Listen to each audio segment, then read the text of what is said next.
नमस्कार साथियों, बेस्ट ज्ञान चैनल पर मैं बीरम सिंह आप सभी का स्वागत करता हूं। इस चैनल पर आपको मिलती है डेली न्यूज़, करंट अफेयर्स, सरकारी योजना और नौकरियों की लेटेस्ट अपडेटेड जानकारी। इसलिए इस चैनल को आपने अभी तक भी सब्सक्राइब ना किया हो तो सब्सक्राइब जरूर कर लीजिए और वीडियो अच्छा लगे तो प्लीज़ लाइक करना बिल्कुल ना भूलें। आगे बढ़ने से पहले आप सभी का मैं कोटि कोटि धन्यवाद दोस्तों करना चाहूँगा, क्योंकि आपके सहयोग से हमारे चैनल के सब्सक्राइबर की संख्या बढ़कर हो गई है 15,000। यह सब आप सभी के विश्वास और सहयोग के कारण ही संभव हो पाया है। इसके अलावा आपका कोई सुझाव हो, कोई प्रश्न हो तो निश्चित तौर पर आप बिना किसी झिझक के मुझे कमेंट करके बता सकते हैं। मैं ज़रूर कोशिश करता हूं आपकी मदद करने की जहां तक भी संभव हो। चलिए देखते हैं मध्य प्रदेश के अब तक के मुख्य समाचार। साथ ही में देश की भी जो बड़ी काम की खबरें होगी उन पर भी हम नज़र डालेंगे।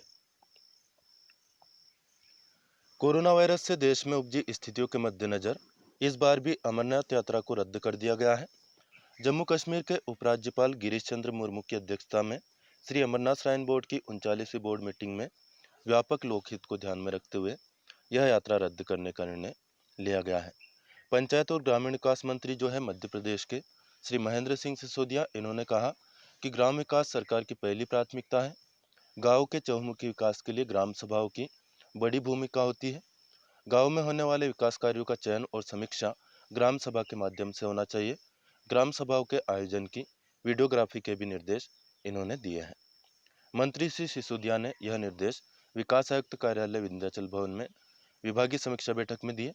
उन्होंने कहा कि वर्ष में होने वाली 4 ग्राम सभाओं के अलावा भी आवश्यकता के अनुसार प्रत्येक 2 माह में ग्राम सभा बुलाई जाए। ग्राम सभा का पर्याप्त प्रचार प्रसार और मुनादी करवाए, जिससे अधिक से अधिक ग्रामवासी ग्राम सभा में उपस्थित हो सके। उन्होंने कहा कि ग्राम सभा में मनरेगा के अंतर्गत किए जाने वाले कार्य, कार्यरत मजदूरों व जॉब कार्ड धारियों के नाम आदि पढ़ करके सुनाए जाएं। मध्य प्रदेश के राज्यपाल रहे श्री लालजी टंडन के अवसान पर मध्य प्रदेश में 5 दिन का राजकीय शोक घोषित किया गया है। मुख्यमंत्री श्री चौहान समेत पूरे मंत्रिमंडल ने इनको श्रद्धांजलि अर्पित की। 21 से 25 जुलाई तक राजकीय शोक मध्य प्रदेश में रहेगा। मंगलवार को समस्त शासकीय कार्यालय बंद रहे। मुख्यमंत्री श्री शिवराज सिंह चौहान ने मंत्रिपरिषद बैठक में जानकारी देते हुए बताया कि राज्यपाल श्री टंडन के अवसान पर शोक स्वरूप आज की मंत्रिपरिषद बैठक में अन्य विषयों पर चर्चा न कर स्थगित की गई है। मंत्रिपरिषद की जो बैठक है अब 22 जुलाई यानी कि आज होनी है। जैसा कि मैंने बताया, केवल खास खास खबरें हम इसमें देखेंगे। मुख्यमंत्री श्री चौहान ने कहा कि 12 अप्रैल 1935 को जन्मे श्री लालजी टंडन ने 7 दशकों की सुदीर्घ समाज सेवा का सार्वजनिक जीवन बड़ी जीवंतता से जिया। 85 साल के लगभग हो चुके थे। लखनऊ के रहने वाले थे।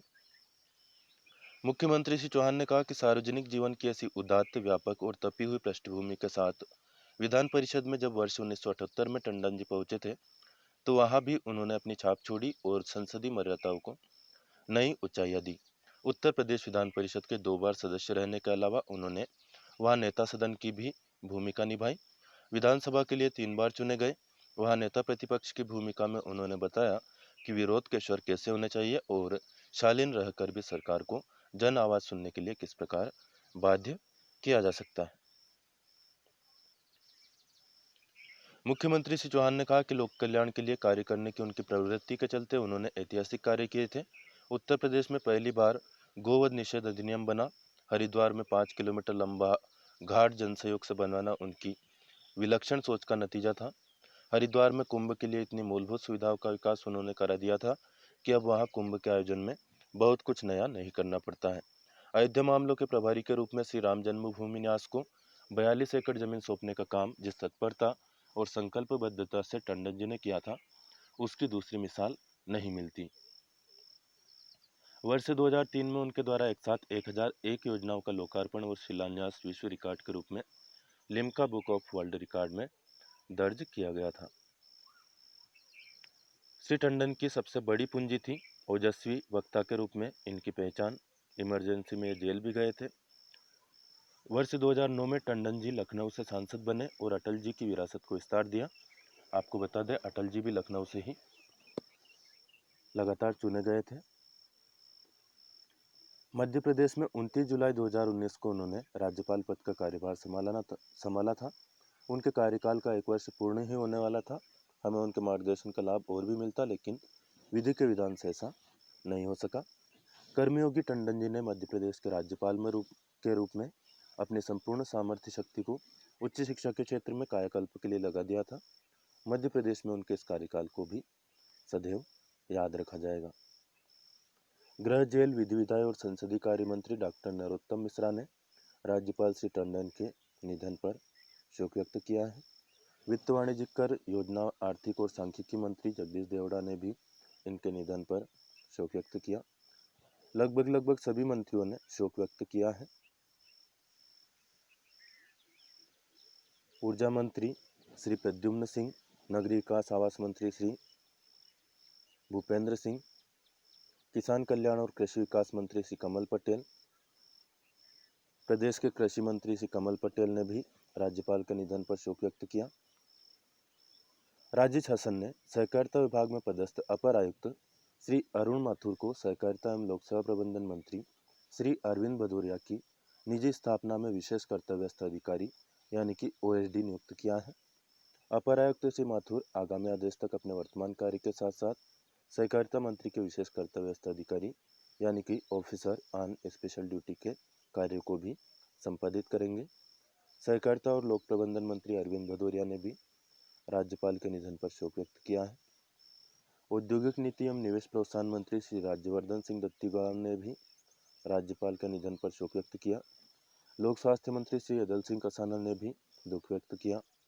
राज्य मंत्री श्री ब्रजेंद्र सिंह यादव, लोक निर्माण मंत्री श्री गोपाल भार्गव, इन सभी ने भी शोक व्यक्त किया।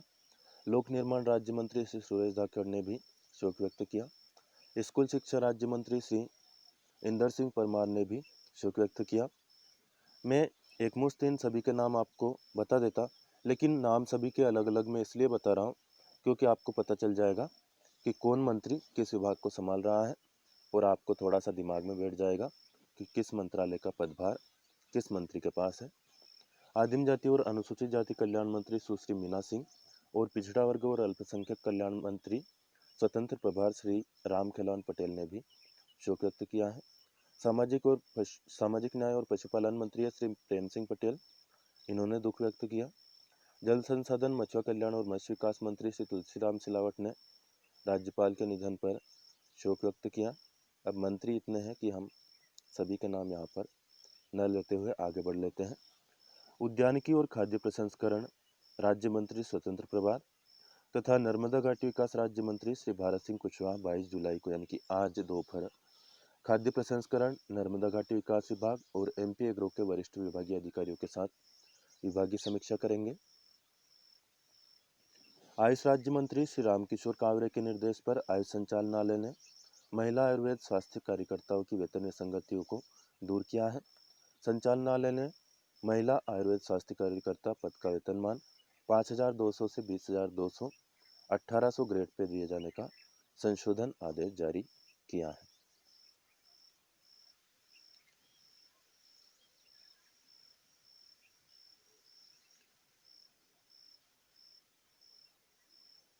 हाँ, ग्राम पंचायत एवं ग्रामीण विकास मंत्री श्री महेंद्र सिंह सिसोदिया ने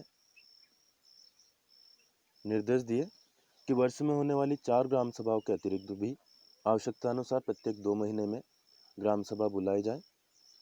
ग्राम सभा का पर्याप्त प्रचार प्रसार और मुनादी करवाई जाए जिससे अधिक से अधिक ग्रामवासी ग्राम सभा में उपस्थित हो सके। उन्होंने कहा कि ग्राम सभा में मनरेगा के अंतर्गत किए जाने वाले कार्यरत मजदूरों व जॉब कार्डधारियों के नाम आदि पढ़कर सुनाए जाए। अपर मुख्य सचिव पंचायत और ग्रामीण विकास श्री मनोज श्रीवास्तव ने बताया कि पिछले वर्षों की तुलना में मनरेगा के अंतर्गत वर्ष 2020-21 में लेबर नियोजन अधिक हुआ है।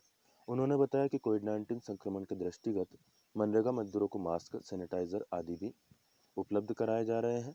इस योजना में प्रदेश में किए जाने वाले नवाचारों में श्रम सिद्धि अभियान की भी जानकारी दी गई है। श्री सिसोदिया ने कहा कि श्रमिकों को ग्राम स्तर पर सभी सुविधाएं मुहैया कराई जाएगी। स्व सहायता समूह के क्लस्टर बनाकर उनके द्वारा निर्मित उत्पाद को बढ़ावा दिया जाएगा। प्रत्येक मिडिल स्कूल और हाई स्कूल में बाउंड्री वॉल बनाई जाएगी। गौशालाओं को गौ संवर्धन योजना से जोड़ा जाएगा। मंत्री श्री सिसोदिया ने निर्देश दिए कि मनरेगा के अंतर्गत अधिक से अधिक स्थायी संपत्तियों का निर्माण किया जाए। ग्रामों में बनने वाली सीमेंट कंक्रीट रोड में आवश्यकता के अनुसार दोनों तरफ मुर्मीकरण कर शोल्डर भरे जाने का प्रावधान से संबंधित कार्रवाई से अवगत कराया जाए। मनरेगा अंतर्गत कार्यस्थलों में श्रमिकों को दी जाने वाली अन्य सुविधाएं जैसे कि झूलाघर, मेडिकल किट आदि व्यवस्थाओं का सतत निरीक्षण किया जाए। जॉब कार्ड श्रमिक के पास ही हो यह सुनिश्चित किया जाए। श्रम सिद्धि अभियान के अंतर्गत किए जाने वाले सर्वे में सोशल ऑडिट के विलेज सोशल एनिमेटर एवं स्व सहायता समूह के सदस्यों को संलग्न किया जाए तथा एक पंचायत का सर्वे कार्य दूसरे पंचायत की टीम से कराया जाए। मनरेगा के अंतर्गत पंचायत भवनों एवं शाला भवनों में आवश्यकता अनुसार एवं प्रावधान अनुसार बाउंड्री वाल निर्माण तथा पौधरोपण के कार्य किए जाए। मनरेगा के अंतर्गत शालाओं में किचन सेट के साथ डाइनिंग हॉल का भी आवश्यकता अनुसार निर्माण किया जाए। निर्माणाधीन गौशालाओं के कार्य में तेजी लाते हुए इन्हें शीघ्र पूरा करने के भी निर्देश इन्होंने दिए। निर्मित गौशालाओं के संचालन का कार्य शीघ्र ही स्व सहायता समूह से कॉन्ट्रैक्ट कर उनको सौंपा जाएगा। मंत्री श्री सिसोदिया ने मध्य प्रदेश राज्य ग्रामीण आजीविका मिशन के अधिकारियों को निर्देश दिए कि अमेजन, फ्लिपकार्ट जैसे निजी प्लेटफॉर्म का उपयोग कर समूह उत्पादों का विपणन संबंधी प्रयास करें। वीसी सखी एवं कृषि सखी की संख्या बढ़ाई जाकर उनका सशक्तिकरण किया जाए। आजीविका भवन की किस्त शीघ्र पंचायत राज्य संचालनालय द्वारा नियुक्त की जाए। मनरेगा के जॉब कार्ड के सत्यापन में स्व सहायता समूह सदस्यों की सेवाएं भी ली जाए। क्लस्टर आधारित सामूहिक आजीविका गतिविधियों के प्रस्ताव तैयार किए जाए तथा सैनिटरी नैपकिन के निर्माण, प्रचार प्रसार तथा उपयोग को बढ़ावा दिया जाए। मुख्यमंत्री ग्रामीण पथ विक्रेता योजना में विशेष अभियान चलाकर अधिक से अधिक प्रकरण बैंकों को प्रस्तुत किए जाए। दोस्तों, मध्य प्रदेश शासन के स्वास्थ्य विभाग द्वारा 21 जुलाई 2020 को शाम 6 बजे तक की स्थिति में कोरोना वायरस की जो लेटेस्ट रिपोर्ट जारी की गई है, इसके जरिए देख लेते हैं मध्य प्रदेश के किस जिले में कोरोना वायरस की क्या स्थिति है। इंदौर जिले में कोरोना के 70 मामले बढ़े, 4 लोगों की मौत हुई, 74 व्यक्ति स्वस्थ हुए। अभी तक इंदौर जिले में 6225 कोरोना के केस सामने आ चुके हैं, 299 लोगों की मौत हो चुकी है, 4366 लोग स्वस्थ हो चुके हैं, 1560 कुल एक्टिव केस बचे हैं इंदौर जिले में। भोपाल जिले में 149 नए मामले बढ़े, 4 लोगों की मौत हुई, 125 लोग स्वस्थ हुए। भोपाल जिले में अभी तक 4512 लोग कोरोना पॉजिटिव पाए गए हैं, 142 लोगों की मौत हुई है, 3138 लोग स्वस्थ हुए हैं, 1232 कुल एक्टिव केस यहाँ पर बचे हैं। ग्वालियर जिले में 49 केस बढ़े, 76 लोग स्वस्थ हुए। अभी तक यहाँ पर 1755 मामले सामने आ चुके हैं, 8 लोगों की मौत हो चुकी है, 1022 लोग स्वस्थ हो चुके हैं, 725 एक्टिव केस बचे हैं। मुरैना जिले में 62 केस बढ़े, 1 व्यक्ति की मौत हुई, 40 लोग स्वस्थ हुए। अभी तक यहाँ पर 1394 केस सामने आ चुके हैं, 8 लोगों की जान जा चुकी है, 999 लोग स्वस्थ हो चुके हैं, 387 एक्टिव केस बचे हैं। इस प्रकार से हर एक जिले की स्थिति मैं आपको यहाँ पर नहीं बताऊंगा। 1 नंबर से 22 नंबर तक जो भी जिला आपका हो उसकी स्थिति आप यहाँ पर देख सकते हैं। मैं इसलिए आपको हर एक ज़िले की स्थिति नहीं बता रहा हूँ क्योंकि हर ज़िले के बारे में इंटरेस्ट हर किसी को नहीं रहता है, केवल अपने ज़िले के बारे में ही इंटरेस्ट रहता है। तो अपना ज़िला आप यहाँ पर ढूंढ लीजिए और देख लीजिए। 21 नंबर से लेकर के 37 नंबर तक के ज़िले जो हैं उनकी जानकारी आप यहाँ पर देख सकते हैं। मैं यहाँ पर उदाहरण के तौर पर राजगढ़ ज़िले की स्थिति बता देता हूँ। राजगढ़ ज़िले में 8 कोरोना के पेशेंट बढ़े, 3 व्यक्ति स्वस्थ हुए। अभी तक राजगढ़ जिले में 182 कोरोना के केस सामने आ चुके हैं, 8 व्यक्ति की मौत हो चुकी है, 103 लोग स्वस्थ हो चुके हैं, 71 एक्टिव केस यहाँ पर बचे हैं। तो 22 से लेकर 38 नंबर तक के जिलों की स्थिति आप यहाँ पर देख सकते हैं, वीडियो को रोक करके या फिर स्क्रीनशॉट लेकर के। वहीं 39 से लेकर 52 नंबर तक के जिलों की स्थिति आप यहाँ पर देख सकते हैं। बात करें मध्य प्रदेश में 21 जुलाई 2020 की शाम तक 785 कोरोना के केस बढ़े, 24,095 केस अभी तक मिल चुके हैं, 18 लोगों की मौत हो गई। कब? 21 जुलाई को ही। 756 लोग अभी तक मृत्यु को प्राप्त हो चुके हैं कोरोना वायरस के कारण मध्य प्रदेश में। 573 लोग 21 जुलाई को स्वस्थ हुए, 16,257 लोग अभी तक स्वस्थ हो चुके हैं, 7,082 एक्टिव केसेस की संख्या मध्य प्रदेश में पहुंच गई है। तो आप देख सकते हैं लगातार धीरे धीरे इनमें कमी होने लगी थी, लेकिन फिर से यह आंकड़ा एक्टिव केसेस का भी बढ़ने लगा है। कुल मिलाकर तो 24,000 से ज़्यादा पॉजिटिव केस मध्य प्रदेश में मिल चुके हैं, लेकिन 7,000 केस तो ऐसे हैं जो कि अभी भी एक्टिव है, यानी कि इनका कहीं ना कहीं या तो इलाज चल रहा है या फिर ये होम क्वारंटाइन है, होम आइसोलेशन में है। वर्तमान में कुल एक्टिव कंटेनमेंट एरिया है मध्य प्रदेश में 2426। 21 जुलाई को प्रदेश में कुल 573 रोगी स्वस्थ होकर डिस्चार्ज हुए। 853 फीवर क्लिनिक मध्य प्रदेश में चल रही है। 21 जुलाई को कुल 15,205 लोगों की जांच हुई, इनमें से 785 पॉजिटिव निकली, 14,420 नेगेटिव रिपोर्ट आई, 104 सैंपल रिजेक्ट हो गए। कुल रिपोर्ट जो प्राप्त हो रही है उनमें से 100 लोगों में से 5.2 लोग यानी कि लगभग 5 लोग कोरोना पॉजिटिव निकल रहे हैं। तो लगातार यह प्रतिशत भी बढ़ रहा है, जो कि एक चिंताजनक स्थिति कही जा सकती है। दोस्तों, मध्य प्रदेश शासन का जो राज्य कृषि मौसम विज्ञान केंद्र भोपाल है, यह हर सप्ताह किसानों के लिए सामयिक सलाह जारी करता है। इस सप्ताह भी जारी की गई है, तो आइए इसके जरिए हम देख लेते हैं किसानों को 22 जुलाई 2020 से लेकर 26 जुलाई 2020 तक के इस सप्ताह में क्या क्या काम करने चाहिए खेती किसानी के लिहाज से। इस रिपोर्ट को समझने के लिए सबसे पहले हमें यह समझना जरूरी है कि मध्य प्रदेश को मौसम विभाग बड़ा प्रदेश है, इसलिए कृषि जलवायु की दृष्टि से दो भागों में इसको मौसम विभाग बांटता है, एक पूर्वी एमपी और एक पश्चिमी एमपी। तो आप देख सकते हैं आपका जिला किस भाग में यहाँ पर पड़ता है। पूर्वी एमपी में जिले जो है वह और पश्चिमी एमपी में जो जिले हैं वह यहाँ पर दिए हुए हैं पूरी लिस्ट। तो पूर्वी एमपी में अनूपपुर, बालाघाट, छतरपुर, छिंदवाड़ा, दमोह, डिंडोरी, जबलपुर, कटनी, मंडला, नरसिंहपुर, पन्ना, रीवा, सागर, सतना, सिवनी, शहडोल, सीधी, सिंगरौली, टीकमगढ़ और उमरिया जिला आते हैं।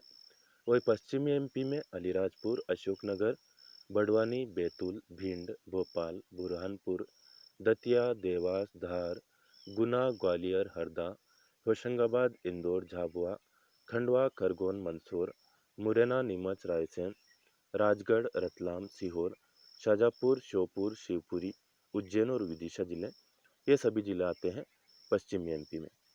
बात करें मध्य प्रदेश को कृषि जलवायु के हिसाब से 9 भागों में बांटा गया है। देखिए आपका जिला किस भाग में आता है यह यहाँ पर देख सकते हैं, वीडियो को रोक करके या फिर स्क्रीनशॉट लेकर के।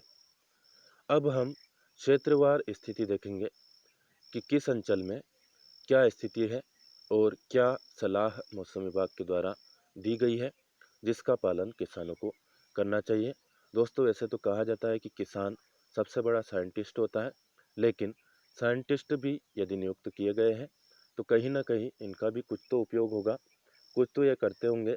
ऐसा नहीं है कि साइंटिस्ट आदमी ऐसे ही बन जाता है, बहुत सारे रिसर्च ये लोग करते हैं और उसी के हिसाब से सलाह देते हैं। देखिए यहाँ पर मौसम विभाग के द्वारा जो वर्षा 17 जुलाई को दर्ज की गई है वह दी हुई है।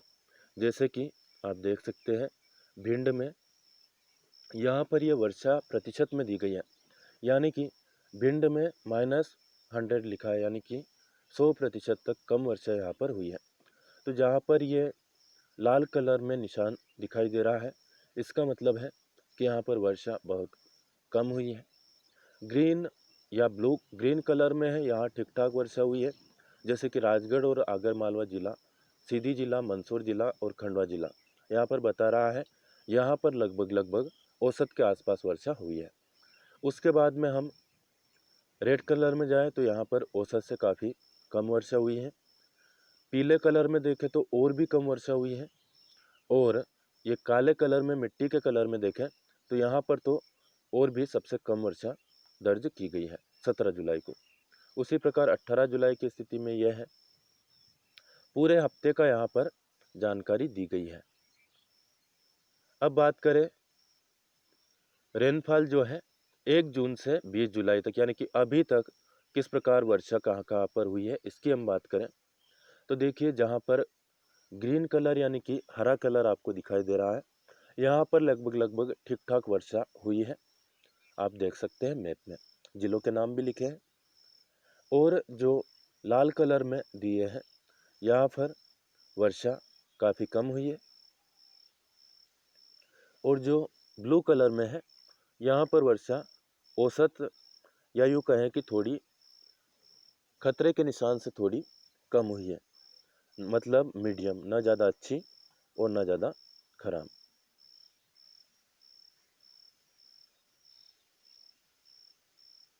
अच्छा, ये जो दिया है ब्लू कलर में, जो दिया है ना, यानी नीले कलर में, यह वर्षा यहाँ पर इन जिलों में ज़्यादा हुई है, औसत से ज़्यादा वर्षा यहाँ पर हुई है, 20% या उससे ज़्यादा वर्षा हुई है, वो जिले यहाँ पर दिए गए हैं। चलिए, आप कहेंगे कि मौसम सलाह की बात कर रहे हो और दे नहीं रहे हो, अन्य चीज़ें बता रहे हो। ये देखिए, यहाँ पर एग्रो मेटेरोलॉजिकल एडवाइजरी जो जारी की गई है निमाड़ वैली के किसानों के लिए। सामान्य सलाह ये है कि पशुओं की किलनी और जू से रक्षा के लिए मेलाथियान क्लीनर ब्यूटाक्स का 2 ml प्रति लीटर पानी में घोल बनाकर उनके शरीर के ऊपर लगाएं। दवा लगाने के बाद पशुओं के मुंह पर मूशिका यानी कि सुंडा अवश्य लगा दें। सुंडा कहते हैं मालवा में। तो देखिए, सोयाबीन के लिए सलाह दी गई है कि कुछ क्षेत्रों में बारिश के अभाव में सोयाबीन की फसल पीली पड़ने के समाचार प्राप्त हो रहे हैं, जो कि प्रायः लोह तत्व की कमी के लक्षण है। समय के साथ साथ फसल अपने आप फिर से पहले की तरह हो जाएगी। कपास की फसल में 30 दिन की अवस्था पर 20 किलो यूरिया प्रति एकड़ की दर से जड़ क्षेत्र में 6 इंच गहराई पर देकर मिट्टी से ढक दें। कृषि परामर्श गिर्द क्षेत्र के किसानों के लिए जो है, संभावित मौसम पूर्वानुमान को देखते हुए इस समय खाली खेतों की मेड़ों की मरम्मत करें, जिससे वर्षा जल खेतों से बाहर न जाने पाए। वह फसलों में अतिरिक्त वर्षा जल निकास की व्यवस्था करें। वह अतिरिक्त वर्षा जल को वर्षा होने के 2 घंटे बाद खेत से बाहर निकाल दें। सामान्य सलाह यह दी गई है कि इस समय किसान भाई कोरोना वायरस के प्रभाव को देखते हुए कृषि कार्य करते समय कोरोना वायरस से बचाव के लिए सरकार के द्वारा जो निर्देश दिए गए हैं उनका पालन करें।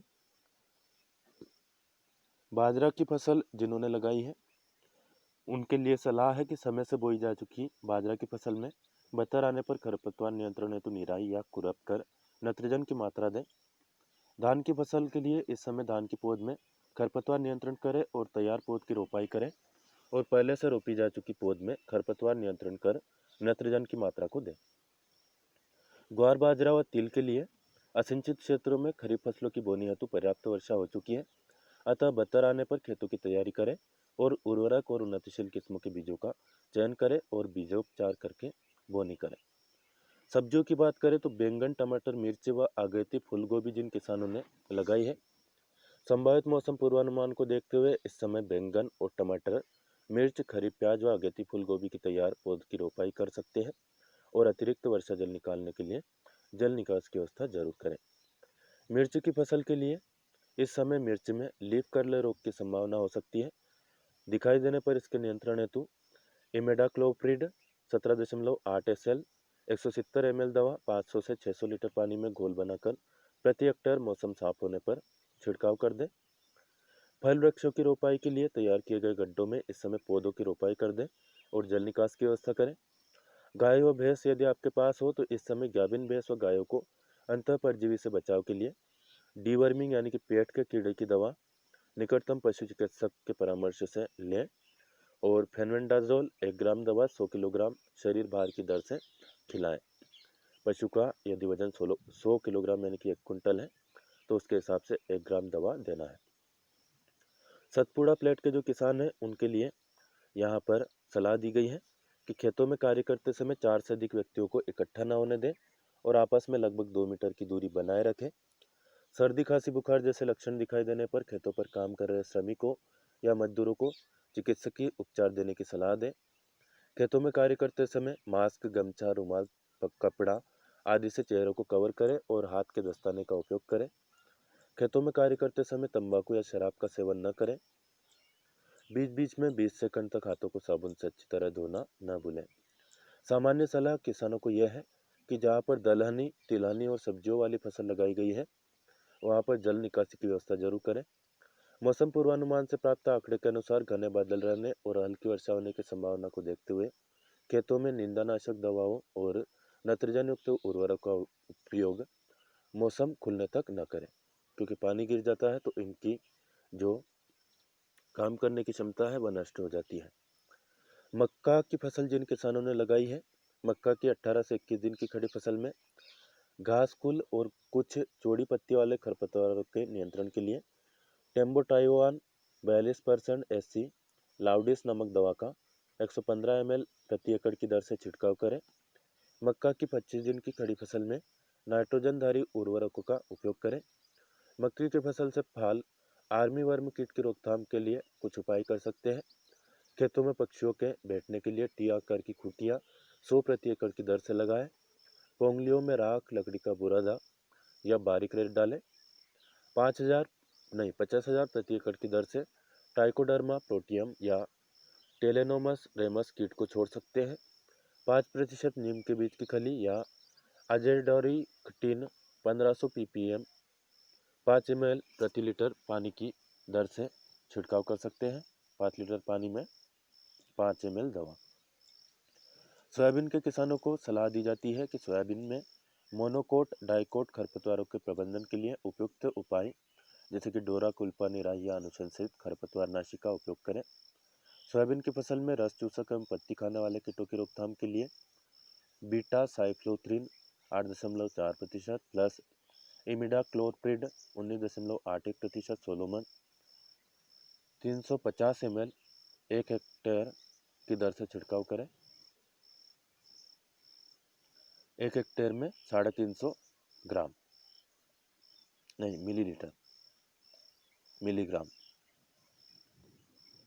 सोयाबीन की 15 से 20 दिन की खड़ी फसल में घासकुल और कुछ चौड़ी पत्ते वाले खरपतवारों के नियंत्रण के लिए इमेजोथोफायर 250-300 ml प्रति एकड़ की दर से छिड़काव करें।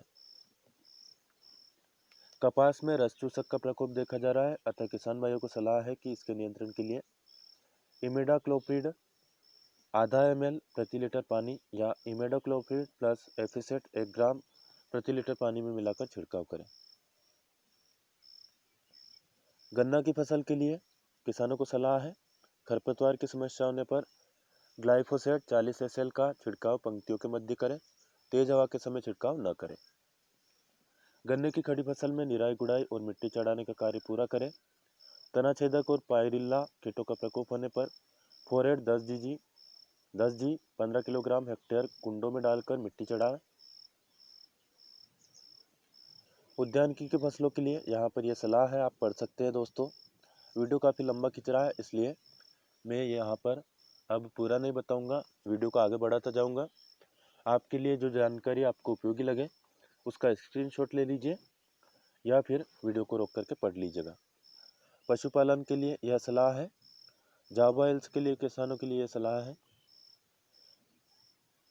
यहाँ पर अलग अलग फसलों के लिए अलग अलग सलाह दी गई है, आप देख सकते हैं वीडियो को रोक करके या फिर स्क्रीनशॉट ले करके।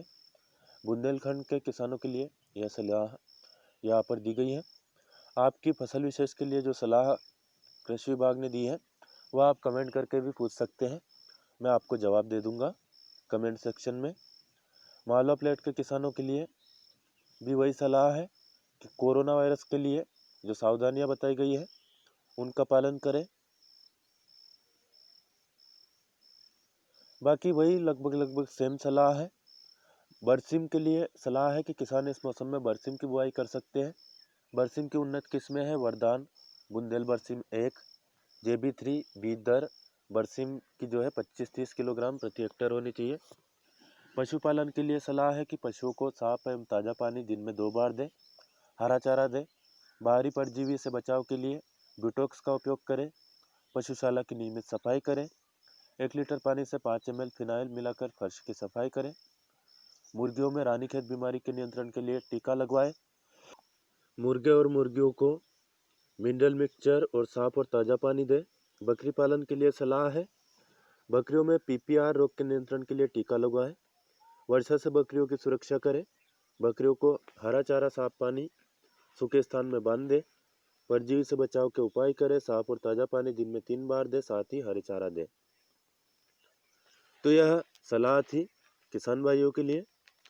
वीडियो आपको अच्छा लगे तो प्लीज़ लाइक ज़रूर कर दीजिए, अन्य दोस्तों को भी शेयर कर सकते हैं। और इस चैनल को आपने सब्सक्राइब ना किया हो तो सब्सक्राइब जरूर कर लीजिए। फिलहाल इस वीडियो में इतना ही। धन्यवाद। जय हिंद, जय भारत।